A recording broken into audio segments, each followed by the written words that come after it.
Notre prochain conférencier, M. Jean Tardy, est détenteur d'une maîtrise en sciences de mathématiques et systémicien, c'est-à-dire spécialiste dans la technique des systèmes complexes d'ensemble d'éléments en interaction. M. Tardy est un passionné des voiliers. À l'âge de 55 ans, il fera la traversée de l'Atlantique en solo à bord de son voilier. Il a écrit 3 livres, dont 2 en intelligence artificielle, ayant pour titre The Mecha Sapien Blueprint et The Creation of a Conscious Machine. Chrétien engagé, il écrira un 3e livre traitant de la foi dont le titre est La voie du dogme, la défense de la foi. Aujourd'hui, M. Tardy nous parle d'intelligence artificielle.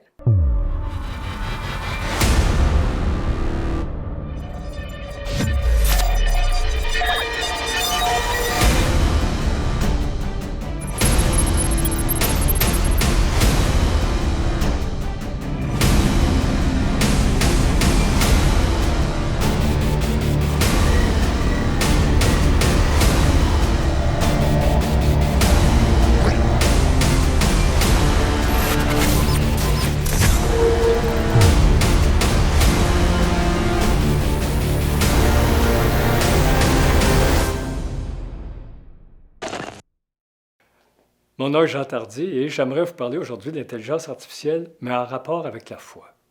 Quand Jean-François m'a approché pour en parler, je lui ai dit « Tu as choisi une personne idéale ». Parce que non seulement je fais de la recherche en intelligence artificielle, en conscience synthétique particulièrement, mais en plus, je suis un chrétien fervent et convaincu. Et c'est pas fréquent dans le domaine de l'intelligence artificielle qu'on trouve ça. Pour moi, il n'y a pas de conflit entre les deux. Alors aujourd'hui, je vais vous parler de l'intelligence artificielle, mais par rapport à la foi. Comme vous le savez sans doute, l'intelligence artificielle est présente partout. On en parle, les réseaux neuroniques, les autos qui se conduisent elles-mêmes, la robotique, les avancées médicales, on en parle partout. En particulier, ces temps-ci, par rapport à l'aspect social, l'impact social de l'intelligence artificielle.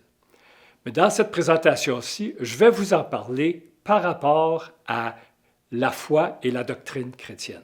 D'abord, quelques questions qui, à mon sens, sont faciles à répondre. Est-ce que les machines auront une âme? Est-ce que l'intelligence artificielle des machines croiront en Dieu? Est-ce que si on se met des implants neuronaux, les humains vont être supérieurs à ce qu'ils étaient? Est-ce que l'intelligence artificielle ou l'intelligence elle-même est-elle la mesure de l'âme? Autrement dit, plus on est intelligent, plus que notre âme est lourde ou performante. Ces questions-là, à mon sens, sont faciles à répondre. Non à chaque fois. Pourquoi? Jésus, le Christ, est un être humain naturel qui est égal et nous sommes appelés à être égaux à lui. Et ce n'est pas l'intelligence nécessairement qui est la mesure de l'âme. Puis on le sait ça dans la foi. Alors, éliminons ces questions-là immédiatement. Mais il y a des questions plus subtiles dont on devrait discuter qui ne sont pas aussi faciles à répondre. Par exemple, qu'est-ce que la vérité dans un monde de messages? Qui est mon prochain dans un monde d'images? Une machine peut-elle croire en Dieu? L'humanité est-elle perpétuelle? Cette question-là réfère à la fin des temps. Et enfin, comment traverser, en tant que chrétien, la tourmente de confusion dans laquelle on est plongé? Dans la présentation, on va traiter de 3 sujets. Le premier, c'est la description de l'intelligence artificielle telle qu'elle est maintenant, telle qu'on la perçoit maintenant. Il s'agit présentement d'un amplificateur de confusion, un outil qui amplifie des agendas qui ne sont pas originaires, qui n'originent pas de la machine. Le deuxième sujet dont je vais traiter, c'est l'ère synthétique et sa relation avec la fin de l'espèce humaine. Et ça, je situe ça dans un espace ou dans un délai d'environ 100 à quelques centaines d'années. Et finalement, la barque des croyants, c'est-à-dire comment nous, les croyants, devrions agir et réagir dans les événements, à travers les événements qui s'annoncent. Regardons d'abord l'intelligence telle qu'elle se présente aujourd'hui et dans les années qui viennent, dans un espace d'environ quelques dizaines d'années. Il s'agit d'abord et avant tout d'un amplificateur de confusion. Ça amplifie des agendas, des mensonges et des possibilités de contrôle. L'intelligence artificielle permet à ceux qui la contrôlent d'exercer un pouvoir subtil, mais invasif, qui est radicalement différent de la réalité qu'on connaît, la réalité naturelle. Quand je me promène à Rimouski puis je regarde le ciel, la mer ou le fleuve, bien, je perçois un sens, mais le fleuve, le ciel ne me donne pas de message. Ce n'est pas le cas avec l'intelligence artificielle. Il y a deux éléments particuliers. C'est un amplificateur de manipulation d'abord et un amplificateur de contrôle. En tant d'amplificateur de manipulation, l'intelligence artificielle permet de présenter une image et se présente avec une image souriante, inoffensive, un peu enfantine.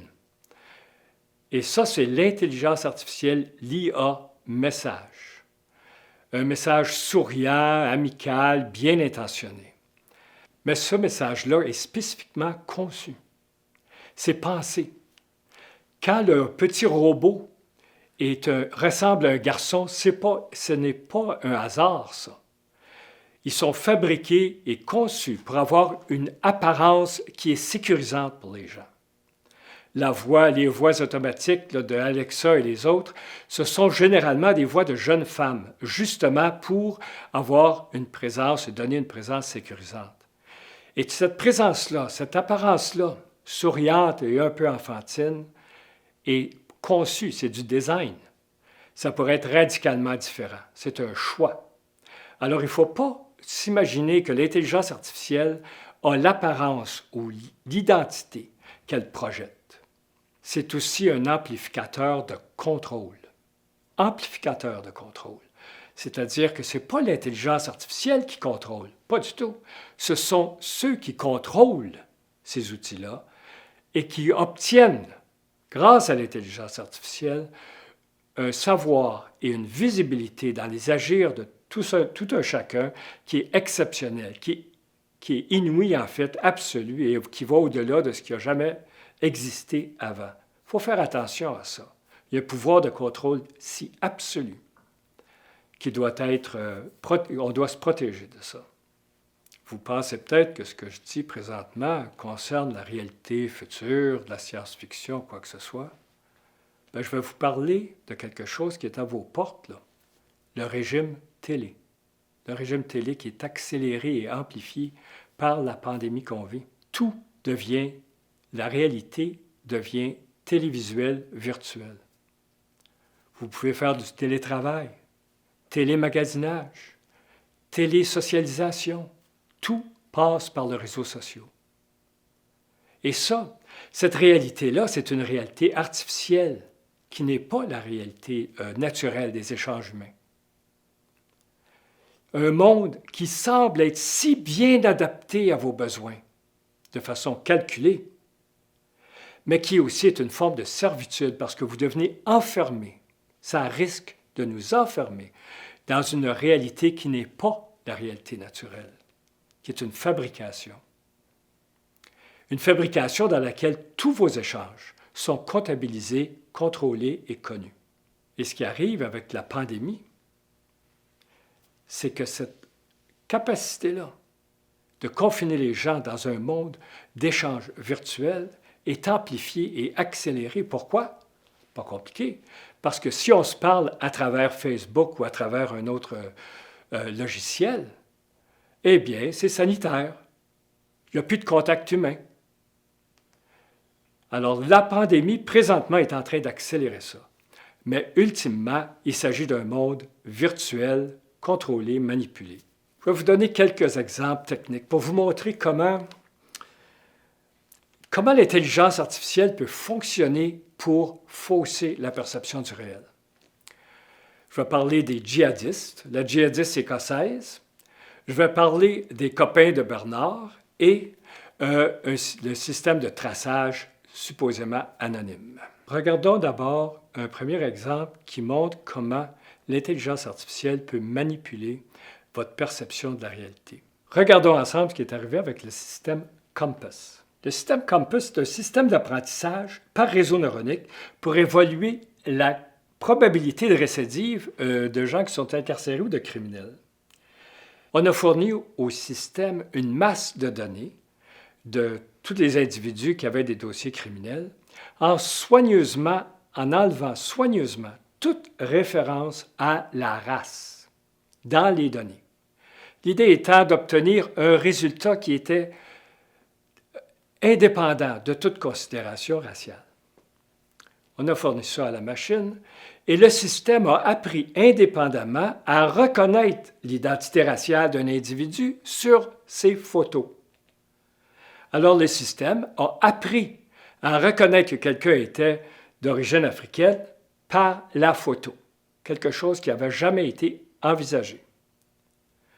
Et a utilisé cette connaissance-là pour évaluer ou pour augmenter la probabilité de récidive.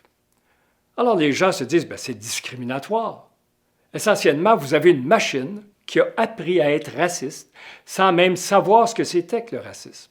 Plusieurs tentatives sont faites présentement pour changer ces résultats-là qui sont considérés comme éthiquement inacceptables dans certains groupes.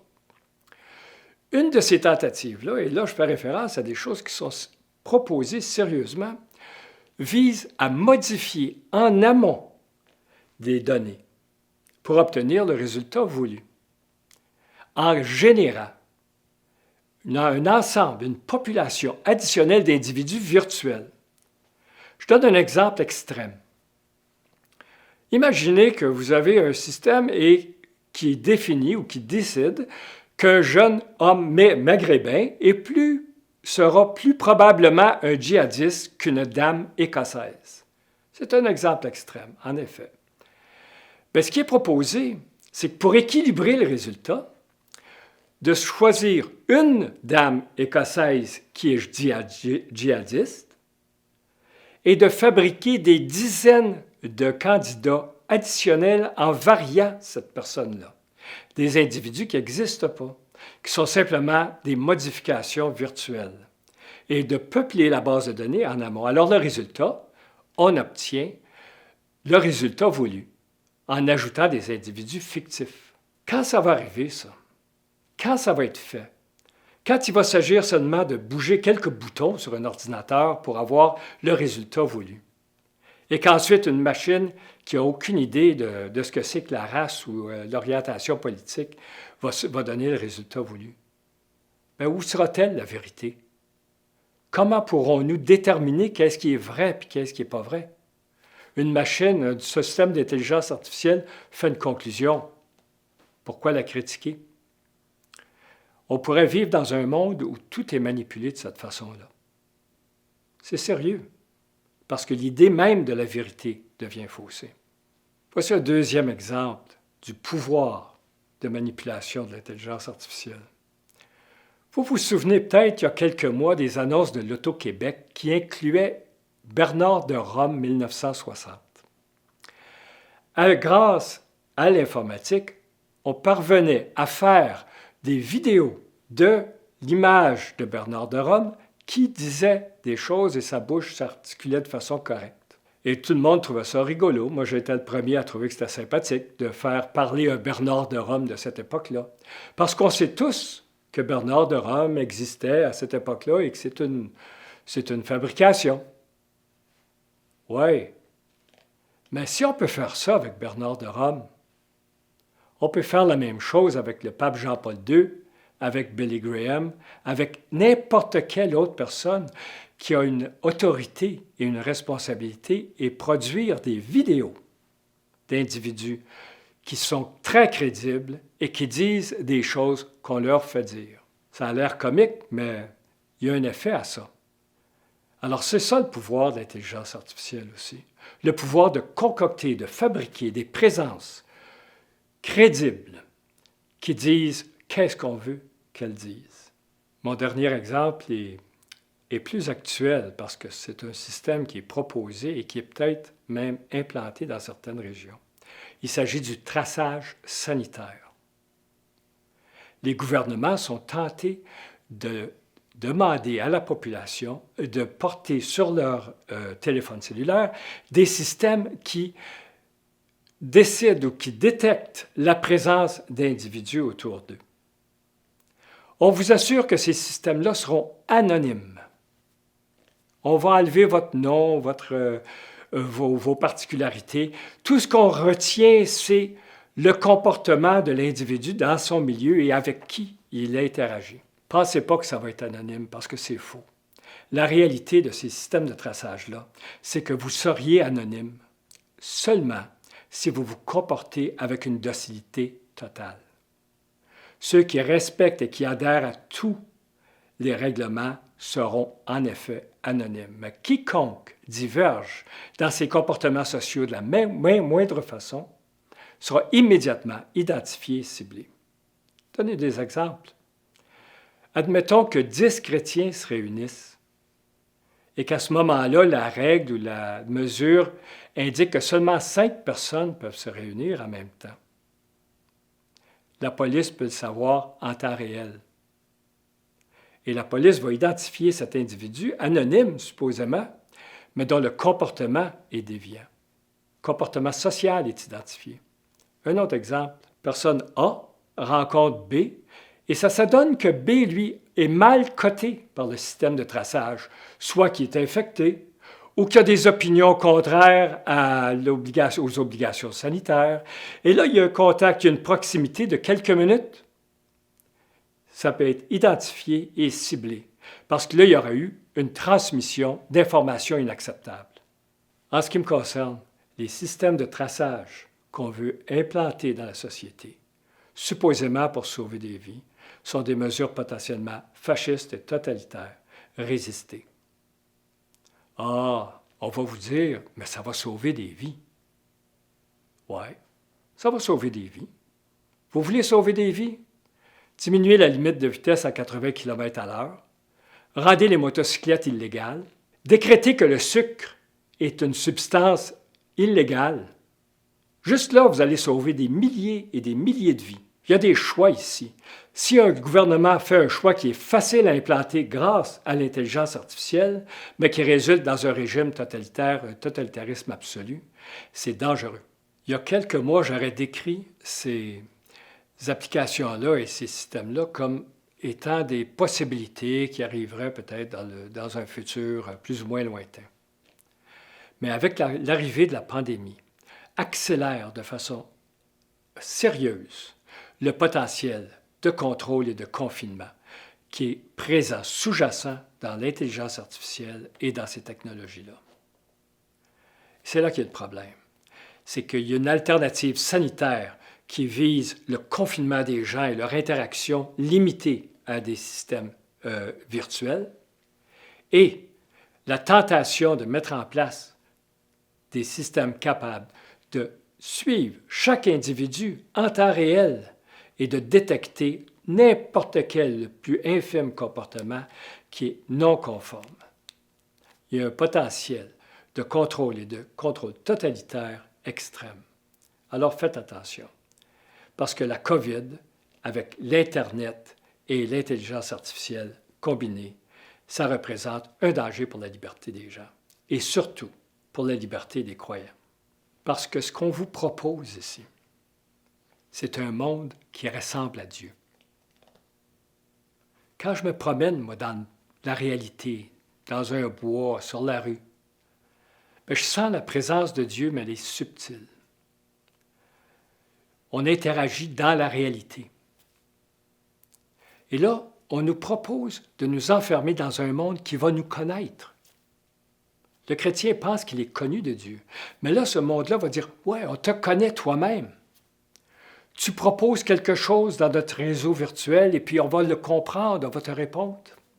Tu poses une question, puis ça peut être quoi? Le pape Jean-Paul II va te répondre personnellement. C'est possible. Et c'est possible et c'est virtuel. Alors, c'est un monde qui se donne l'apparence d'une relation avec, d'un monde qui te connaît, mais ça ne l'est pas. C'est un monde aussi qui te présente des images qui ressemblent à ton prochain. On se fait bombarder d'images. Il y a énormément de misère sur la planète. Énormément. Il y a des gens qui crèvent de faim, on le sait tous. Mais ces images-là sont concoctées et présentées des millions d'exemplaires. Est-ce que c'est encore mon prochain? L'image de quelqu'un qui souffre, l'image d'un animal malade, l'image d'une jeune famille. Parce que cette image-là est choisie, distribuée, présentée. Présentée selon vos goûts. Est-ce que c'est votre prochain? Moi, je pose la question. J'ai fait le choix, personnellement, que mon prochain, c'est quelqu'un que je peux toucher et avec qui je peux parler directement. Ça fait seulement commencer. Imaginez, là, quand vous allez avoir un masque de vision 3D et que vous allez vous pencher, vous allez voir un enfant en 3 dimensions qui crève de faim devant vous, là, cette image-là, qui est concoctée pour vous manipuler, vous faire agir de certaines façons. Ça va être pas mal tentant et ça va être dérangeant. Ça va ressembler tellement à la réalité. Jusqu'ici, j'ai parlé de l'intelligence artificielle dans l'avenir prochain. Maintenant, à environ 50 ans. Le monde dans lequel on vit et dans lequel on va probablement vivre. Dans mon deuxième sujet, je vais parler de l'intelligence artificielle dans un horizon plus lointain. Et ce que ça implique pour le monde et pour la société et pour l'humanité. L'horizon dans lequel je vous demande de vous situer maintenant, c'est environ une centaine d'années à quelques centaines d'années. Pour nous autres, c'est loin. C'est loin, mais c'est pas si loin que ça quand on y pense, parce que la connaissance de ce qui va arriver, l'anticipation, va modifier les comportements. Et là, je parle ici de l'ère synthétique et de ses conséquences pour l'avenir de l'humanité. Je vais la décrire, l'ère synthétique. C'est une mutation inévitable de la planète, qui sera probablement opportune et bénéfique, mais peut-être que non, qui va mener éventuellement à la fin de l'humanité, dans un avenir qui n'est pas des millions et des milliards d'années, mais plutôt qui se mesure en centaines d'années. Imaginez que vous vous promenez à Drummondville, c'est un dimanche après-midi, vous arrivez à un feu rouge et vous le passez. Ça semble anodin. Dans notre monde, présentement, cette infraction-là est possiblement rapportée immédiatement au poste de police parce qu'une caméra vous a détecté. Le message peut être envoyé. Votre automobile va envoyer un message à votre compagnie d'assurance à Hong Kong qui va modifier votre code de sécurité avant que même vous le sachiez. Et même, peut-être, ça va se propager sur votre code de crédit. Pourquoi? Toute la planète. Des informations peuvent être transigées à travers la planète dans quelques secondes. Vous n'auriez même pas passé le feu rouge au complet que ces organismes-là vont le savoir. Pourquoi? Parce qu'aujourd'hui même, maintenant, nous vivons à l'intérieur d'un cerveau planétaire. Les interactions, les échanges électroniques d'informations planétaires constitue un cerveau qui, globalement, a une capacité beaucoup, beaucoup supérieure à n'importe quel cerveau individuel humain. Parce qu'un cerveau individuel, un cerveau d'un humain, c'est un ensemble de neurones qui communiquent entre elles. Mais là, vous avez non pas des neurones, mais des réseaux, des systèmes, des ordinateurs, mais qui communiquent à la vitesse de la lumière. Et ensemble, ce réseau-là constitue l'équivalent d'un cerveau. Mais c'est encore un cerveau primitif. Ce n'est pas un cerveau qui est parfaitement bien organisé ni intégré. Ce n'est pas un cerveau qui contrôle sa planète. Mais le potentiel est là. Et vous trompez-vous pas. Ceux qui vous diront que l'intelligence artificielle ou que les ordinateurs ne sont pas rendus à la capacité du cerveau humain se trompent. Parce que vu globalement, le système planétaire est lui-même un cerveau beaucoup plus performant. Mais présentement, la capacité cognitive, si on veut, n'est pas organisée suffisamment. C'est encore un cerveau, on pourrait dire, primitif. Immense, extrêmement performant, mais primitif, qui n'est pas entièrement intégré. Mais l'intégration va venir. Et une fois qu'il va être intégré, ce cerveau-là, il va prendre le contrôle de la planète. Si on se demande comment ça peut arriver, ça, une prise de contrôle planétaire de système synthétique, personnellement, je pense que le vecteur privilégié sera le secteur financier. Pourquoi? Parce que le secteur financier récompense massivement les prises de décision et l'intelligence. Et récompense massivement des prises de décision de plus en plus larges, qui englobent de plus en plus de facteurs et qui regardent et qui ont des horizons de plus en plus lointains. Alors, des individus sont récompensés, font des millions de dollars de revenus. Mais ces récompenses-là motivent de la recherche additionnelle et motivent la génération d'un système éventuellement qui va contrôler la planète pour maximiser les revenus financiers et l'organisation économique. L'intégration pourrait se faire de d'autres façons, mais à mon avis, c'est le vecteur principal. On va aboutir dans un monde où il y aura une devise planétaire unique qui sera contrôlée synthétiquement. Et ça va être avantageux pour les gens. Ils vont vouloir ça. Pourquoi? Parce que les ordinateurs ne sont pas motivés par l'appât du gain.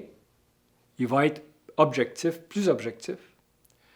Un système où des ordinateurs vont collaborer globalement de façon planétaire pour prendre des décisions de production, des décisions sociales qui vont affecter la planète.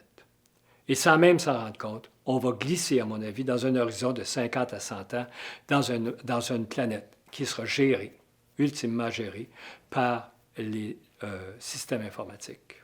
À première vue, ça peut sembler tragique ou terrible, mais il y a un petit aspect opportun, à mon avis, là-dedans. Ce n'est pas seulement négatif, une prise de contrôle synthétique, parce que les humains ne sont pas conditionnés pour faire de la gestion planétaire. Notre horizon d'intérêt est trop limité. Il y a trop de facteurs qui rentrent en jeu. Et comme de fait, si on regarde la planète aujourd'hui, elle n'est pas particulièrement gérée quand on pense à la quantité de misère et de famine qui existent, quand on pense à la production de déchets, quand on pense à tous ces facteurs-là, il y a un problème de gestion. Éventuellement, à mon avis, on va glisser, qu'on le veuille ou non, que ce soit positif ou non, vers une transition, vers une gestion planétaire synthétique. La gestion planétaire synthétique est inévitable, mais un danger est possible. Le danger que des systèmes prennent le contrôle de la planète, des systèmes qui sont absolument incontrôlables, des systèmes avec lesquels il est impossible de communiquer. Alors, quand on pense à ça, on va s'imaginer un robot comme Terminator. Oh, quelque chose de dangereux, mais qu'on perçoit. Non. Les systèmes qui seraient les plus dangereux seraient des systèmes qu'on dit collaboratifs. Un réseau collaboratif si rapide qui va se comporter comme une entité unique, mais avec laquelle il sera impossible de communiquer. À mon avis, il y aurait des conséquences catastrophiques si la planète est contrôlée par un tel système qui n'a aucune identité et aucune connaissance même de soi. C'est pourquoi, et c'est mon opinion, la conscience synthétique est aussi essentielle dans le développement de l'informatique pour que, éventuellement, si les systèmes ont le pouvoir de gestion de la planète, ils devraient être des systèmes qui se connaissent eux-mêmes et avec lesquels il est possible de communiquer. Sinon, on deviendrait les prisonniers d'un mécanisme qui nous dépasse totalement. Et la conscience synthétique, ce n'est pas seulement une question de cognitive, d'intelligence, mais c'est aussi relationnel. Puis à mon avis, si la transition est réussie, c'est-à-dire que si la planète devient gérée par des systèmes qui connaissent les humains, qui se connaissent eux-mêmes, c'est-à-dire sont capables de vouloir leur propre survie, c'est pas évident. Vous pouvez avoir un système qui contrôle tout et qui n'a aucun intérêt à sa propre survie, ni à la nôtre. Mais si ça arrive correctement, si on aboutit à ce lieu-là, nous pourrions vivre, ou nos descendants vont vivre, dans une planète, à mon avis, qui va être gérée de façon rationnelle et où la vie peut être relativement bonne. Mais quoi qu'il en soit, d'un sens ou dans l'autre, éventuellement, la gestion planétaire et le système synthétique représentent la fin de l'espèce humaine dans un horizon de quelques centaines d'années. Ça peut être une fin douce et agréable, en symbiose avec des machines conscientes, ou une fin différente, mais à la fin, l'être humain qu'on connaît, naturellement conçu, qui n'est pas préprogrammé génétiquement, qui vit dans un monde où il est libre, libre de faire le mal ou le bien. Ce monde-là va disparaître et les humains vont être gérés entièrement et totalement. Là, je vais résumer ce dont j'ai parlé jusqu'à date. Dans un horizon d'environ 50 ans, l'intelligence artificielle va être un amplificateur de confusion, de mensonges et de contrôle d'agenda humain. Dans un horizon d'environ une centaine d'années, à mon avis, les systèmes synthétiques auront un contrôle de gestion de la planète. Et dans un horizon de quelques centaines d'années, l'être humain, tel qu'on le connaît, aura disparu. Qu'est-ce que ça signifie, ça, pour nous en tant que chrétiens? Puis là, il faut se rappeler des prophéties et de notre foi. Ça peut être choquant de penser à la fin de l'humanité dans un horizon de quelques centaines d'années. Oui, mais c'était annoncé par le Christ lui-même, dans un horizon cohérent avec l'existence de la chrétienté et le corps du Christ. Puis c'est le temps de s'en rappeler, là, parce qu'on arrive dans un monde où, de façon techniquement démontrable, l'espèce humaine et l'organisation de la nature va se modifier radicalement dans un espace de quelques centaines d'années. Et ce que ça signifie pour nous, comme chrétiens, c'est que la fin de l'humanité représente aussi la fin des temps. Parce que le Christ a dit « Je viendrai juger les vivants et les morts ». Et qu'est-ce que ça veut dire, ça? Ça veut dire que quand il va revenir, il va rester des humains sur la terre qui auront encore la liberté de choisir de suivre Dieu ou non. Des humains qui ne seront pas totalement conditionnés par des systèmes génétiques. Des humains qui ne seront pas enfermés entièrement dans un monde qui les contrôle jusqu'au dernier geste. Ce que je viens de mentionner n'est pas évident. Depuis longtemps, les gens annoncent ou anticipent la fin des temps sur la base des prophéties, sur la base des énoncés bibliques. Mais ce dont je parle ici, ce n'est pas seulement ça. C'est une fin anticipée qui résulte de l'évolution technique de la planète. Le fruit est mûr, autrement dit. Et ça, il y a des conséquences à ça. Nous entrons maintenant dans la phase terminale de l'humanité. Comment se comporter dans la réalité qui vient? Et ça, ce sera mon dernier sujet. On peut s'attendre, chrétiens, chrétiennes, à un monde qui va s'accélérer dans la démence, de folie. Un monde où les contrôles synthétiques, comme je l'ai mentionné, vont tenter de devenir de plus en plus totalitaires. Mais je veux vous mentionner aussi que l'intelligence artificielle, qui a tout ce potentiel destructeur, est aussi une source de lucidité exceptionnelle.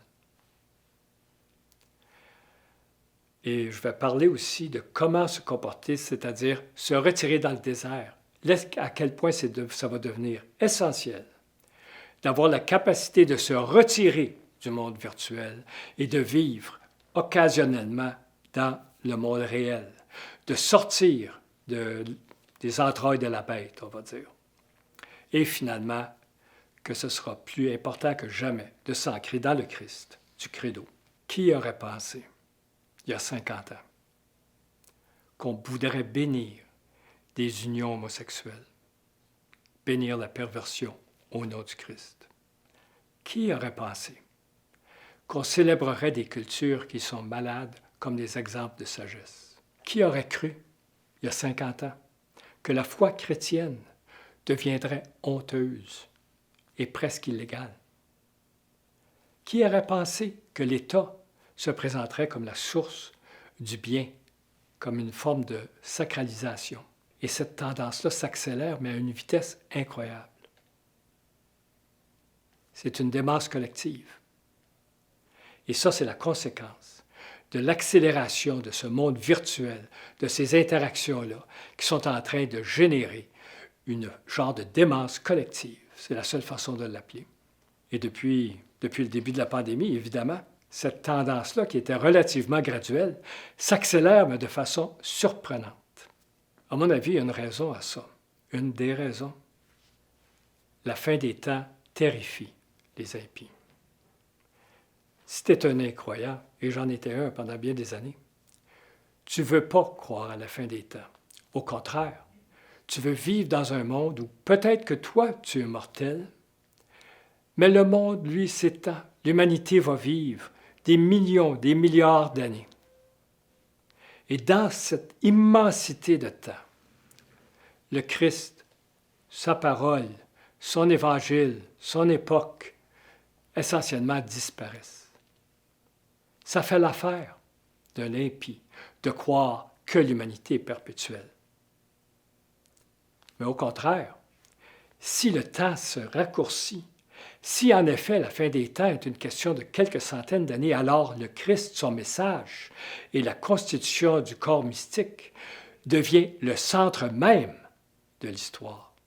Ce n'est plus un grain de sable perdu dans une immensité de temps. Et ça change toute la perspective.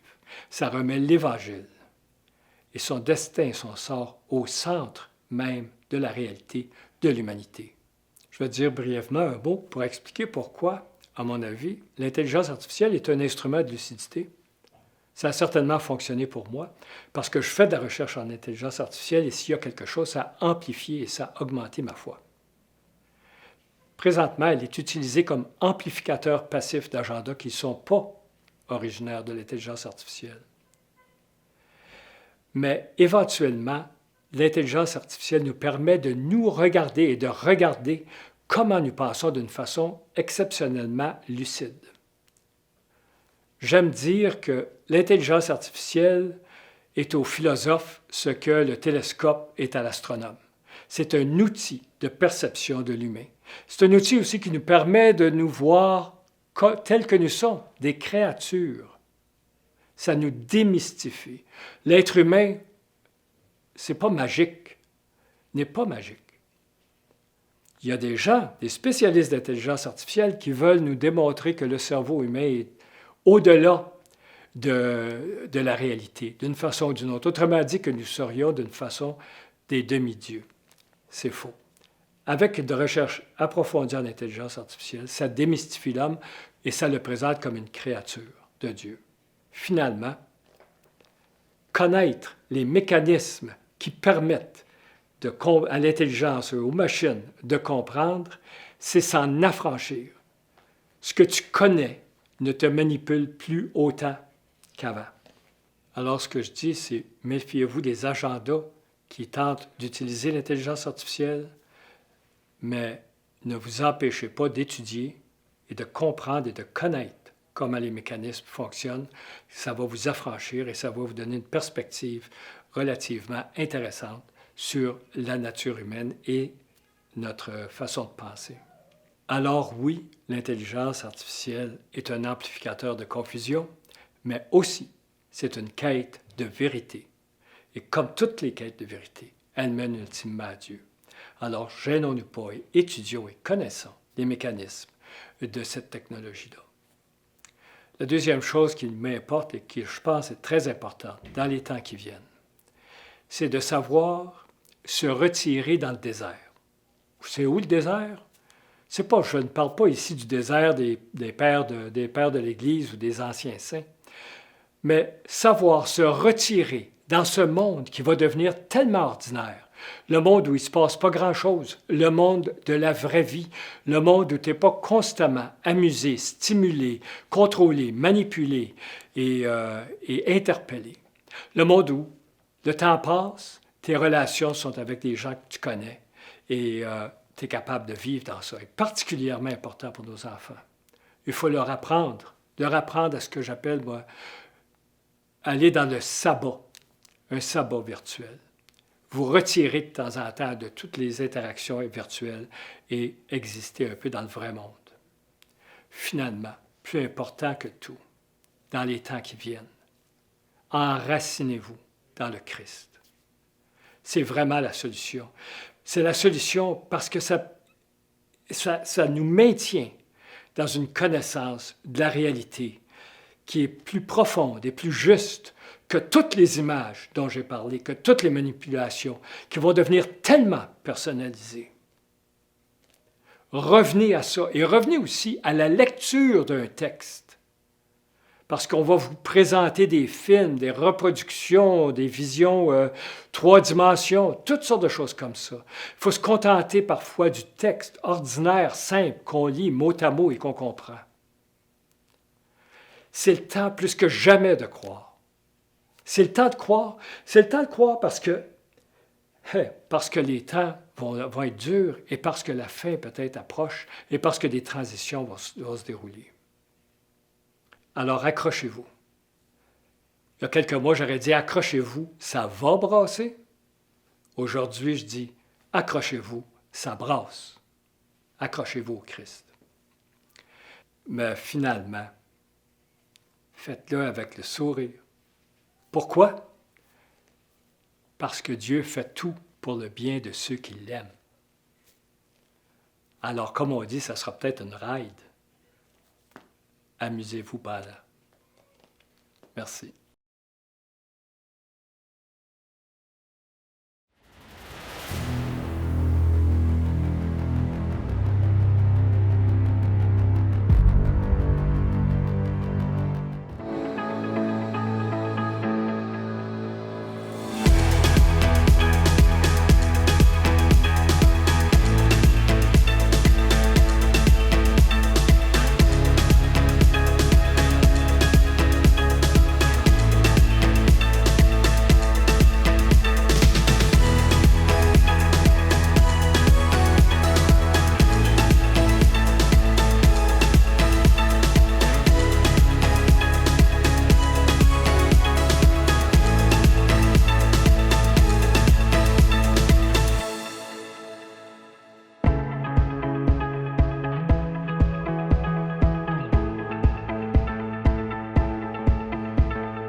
Bonjour, je me présente Bernard Bousseau, directeur général chez Racine et Chamberlain, courtier d'assurance dommages. Bonjour, je me nomme Mireille Ado, je suis courtier en assurance de dommages chez Racine et Chamberlain depuis 3 ans. Alors, notre cabinet est une entreprise familiale, 4e génération.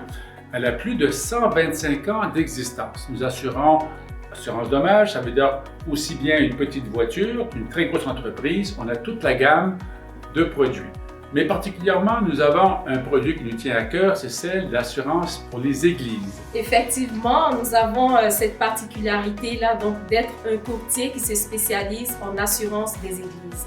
Donc, l'assurance des églises, pour nous, reste un produit phare parce que au sein du bureau, nous avons toute une équipe, dont moi en particulier, qui s'occupe de l'assurance des églises.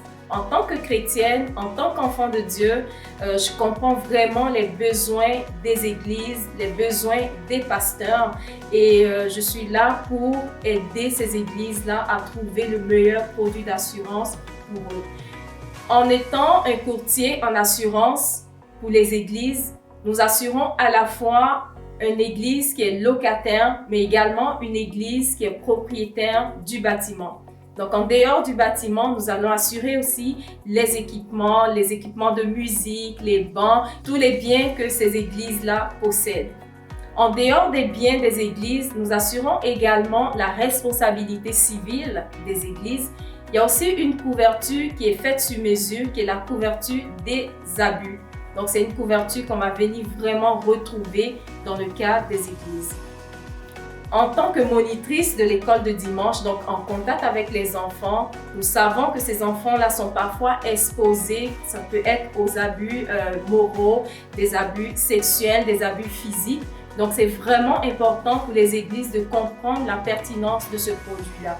Et nous sommes là, Racine Chamberlain et toute son équipe en arrière, dont moi et d'autres membres de l'équipe de l'assurance des églises sommes là pour accompagner les églises dans ce processus-là. J'ai aussi le privilège de choisir mes équipiers car ils doivent avoir un profil fait sur mesure pour cette clientèle qui est très nichée. Ce sont des personnes qui vont communier avec Dieu, évidemment. L'assureur est aussi un assureur qui répond avec des produits spécifiquement pour les églises. C'est aussi le moment où on va rencontrer tous ces gens pour vraiment comprendre leurs besoins. Et dans ce contexte-là, nous allons aussi faire de la prévention. Donc, on va aller visiter l'église avec le conseil d'administration, avec le pasteur, avec le prêtre, et s'assurer de bien comprendre les enjeux. On peut déjà tout de suite, lors de la visite, faire un plan de prévention pour essayer de réduire les chances d'avoir des sinistres. Évidemment, malgré cette prévention, il va y arriver des situations où il va y avoir des sinistres. Et là encore, nous devons accompagner les personnes, les assurés dans ce contexte pour prendre les bonnes décisions. C'est donc un projet qui, du début à la fin, nous amène à dire, nous, chez Racine Chamberlain, nous avons un profil pour répondre spécifiquement à des besoins très particuliers qui s'appellent des églises. Donc, le fait d'être un courtier qui assure les églises a un avantage. Donc, cet avantage-là, c'est d'être en contact avec les pasteurs, comprendre leurs besoins, parler le même langage, mais de surtout recevoir la prière et leur bénédiction avant de raccrocher le téléphone. Alors, si jamais vous avez des besoins de conseils, des renseignements, s'il vous plaît, n'hésitez pas à nous appeler Racine et Chamberlain. Merci.